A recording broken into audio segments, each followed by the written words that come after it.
Alright guys, so today we're playing the beloved Black Ops 3 Zombies mode, which for most people is considered the best Call of Duty Zombies ever, 10 years later in 2025. Yeah, there's still a lot of people online, regardless of which platform you're playing on, so if you're on PlayStation 4, Xbox One, or PC, either way, you're gonna be good to go. You'll be able to play on pretty much every map that was in the original game.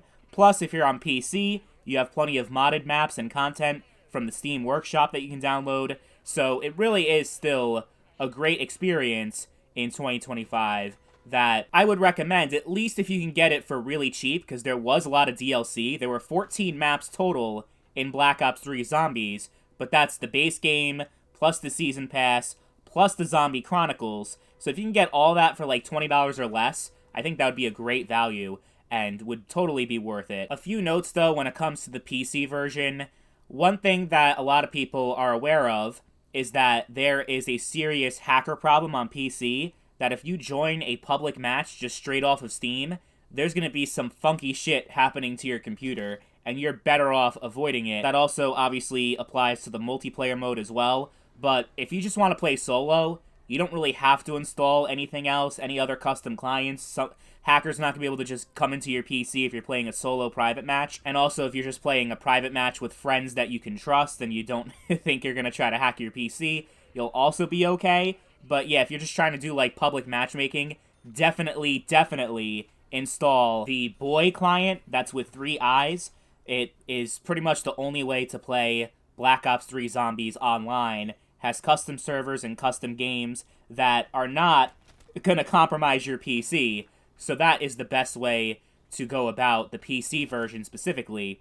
Now, it is a pretty complicated setup and installation, just so you know. And also, if you want to just install the game, period, on PC, you need at least 175 gigabytes of free space. It's not like the newer Call of Duty games where you can pick and choose modules you want to install. No, even if you only want to play zombies, you have to have the entire game installed, and it is bloated as hell on PC. Almost 200 gigs. That is ridiculous, and it's going to be like even more than that when you factor in the custom client, all the custom maps, and everything. So just be prepared. Like, you're going to have a lot of free space on your computer just for one game. Or not even just one game mode of a game.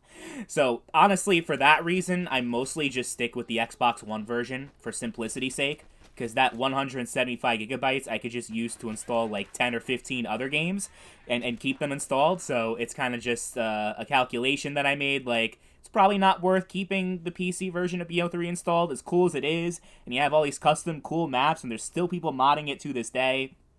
I don't know. I'm just, I don't have a lot of free time anyway for shit, so I'm not going to dedicate a whole bunch of time to Black Ops 3 anyway. Like, just being honest, like, my friends, if they want to play Call of Duty Zombies online, they're playing Black Ops 6. They're not playing Black Ops 3. So, just for my life and to keep things easy and simple, I continue to play on the Xbox One.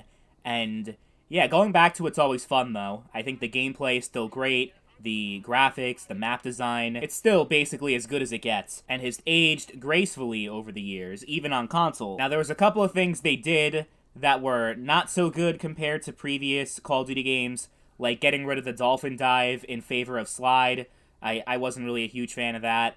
I also didn't like the introduction of gobblegums, which were basically microtransaction loot boxes into the zombies mode, and it made things kind of ridiculous and overpowered. Getting a high round didn't really mean anything anymore, because if you're someone who just sucks ass at the game, you can just collect all these gobblegums, put a bunch of real money into it, and you can get to round 30, 40, 50 easily without any effort.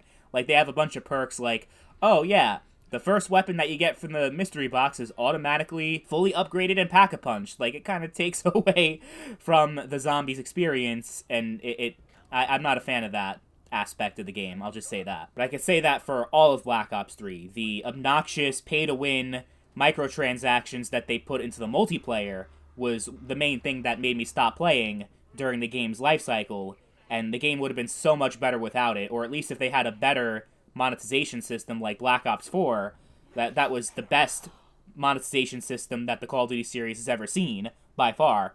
But The actual game itself, though, like especially zombies, BO3 is way better than BO4, and it's not even close. And if you're a zombies fan especially, you should go back and play this game if you haven't already. Even if you're just playing solo by yourself, it still provides a very fun and exciting gameplay experience that you'll get a lot out of in 2025. I think it's fucked up that they're still selling a broken game that can hack your PC if you're not careful about it.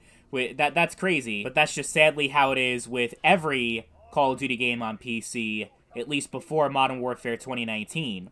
So that's just, if you're a PC gamer that likes Call of Duty, you're going to have a much rougher time in general playing these games. But the saving grace for zombies is obviously the Steam Workshop and mod support that the game has built in.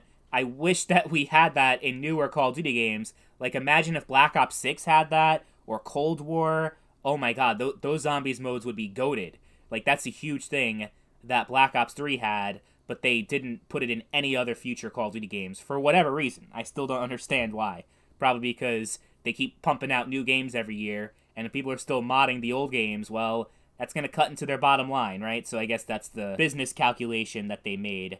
But Black Ops 3, despite all the zombies that have come out after, it remains the best zombies that we've had in the entire series, I think is safe to say. So many cool moments, so many great Easter eggs, and the characters are iconic. Revelations feels like the end of zombies for me. It feels like Revelations finished the zombie story and just finished the entire game mode, and that's when it peaked.